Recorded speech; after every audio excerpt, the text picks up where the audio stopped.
कहा कि एक ही इच्छा है कि मैं बार बार भारत की धरती पर जन्म लूं और हमेशा देश के लिए ही मैं मरूं, देश के लिए ही मैं मरूं।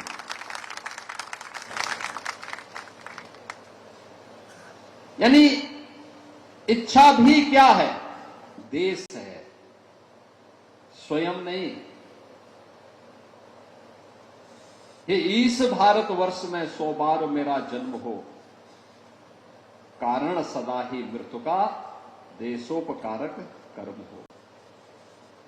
बार बार जन्म लूं और जब भी मरूं तो देश के लिए मरूं, देश के लिए। यह है राष्ट्रभक्ति, यह है राष्ट्रभक्ति का जज्बा। और ये भारत माता के इन 2 महान सपूतों को, स्वाधीनता आंदोलन के इन 2 महान नायकों को आज मुझे नमन करने और उनकी मूर्ति के भी यहां पे लोकार्पण करने का अवसर प्राप्त हुआ है, पुष्पांजलि करने का अवसर प्राप्त हुआ। यहां पे शीतला माता का मंदिर भी अब बन गया, इसी कॉम्प्लेक्स में नीचे। मैंने कहा भी मंदिर में अच्छा छत्र लगा करके, मंदिर जैसा गुंबज बना करके अच्छी व्यवस्था रहनी चाहिए।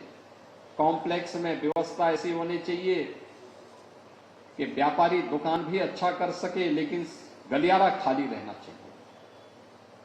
अपनी दुकान के अंदर सामान आप बेचो।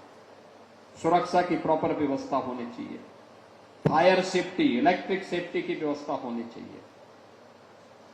ये सभी काम, और साथ साथ यहां पे मल्टी लेवल पार्किंग की व्यवस्था भी।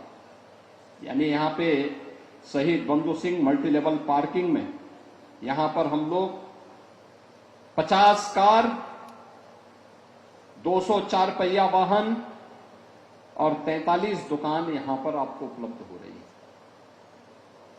इस कॉम्प्लेक्स में। ये शहीद बंधु सिंह पार्क जो मल्टी लेवल पार्किंग है उसके में व्यवस्था है, और उसमें जो कॉमर्शियल कॉम्प्लेक्स बना है उसमें ये व्यवस्था, जिसकी छत के ऊपर हम लोग खड़े हैं, ये मल्टी लेवल पार्किंग का पार्ट होगा। ये सामान्य दिनों में आप कार पार्किंग करिए, अपने गाड़ियों को यहां पार्किंग करिए, और चुनाव के समय में यहां सभा करने के लिए हम लोग आया करेंगे। कभी आपको अच्छा लगेगा तो कालीबाड़ी के बाबा का यहां प्रवचन भी हो जाया करेगा। ये सभी कार्यक्रम अब यहां पे होंगे। कितना शानदार है। बंधु सिंह पार्क में इतनी जगह नहीं हो पाते थे और जाम भी लगता था, उसी में भाषण, उसी में हॉर्न, उसी में सब कुछ। और यहां पे तो आप भाषण करते रहिए आराम से, कोई जाम नहीं, सड़क अपनी आराम से चल रही है। ये चेंज ये है, और इस प्रकार का चेंज ही लोगों के जीवन को सुगम करता है, ट्रैफिक फ्रेंडली बनाता है। आवागमन जब यानी व्यवस्थित होगा तो ये ट्रैफिक फ्रेंडली होगा, और सिटी हमारी फिर स्मार्ट होती है। इसी को स्मार्ट सिटी कहते हैं। यही गोरखपुर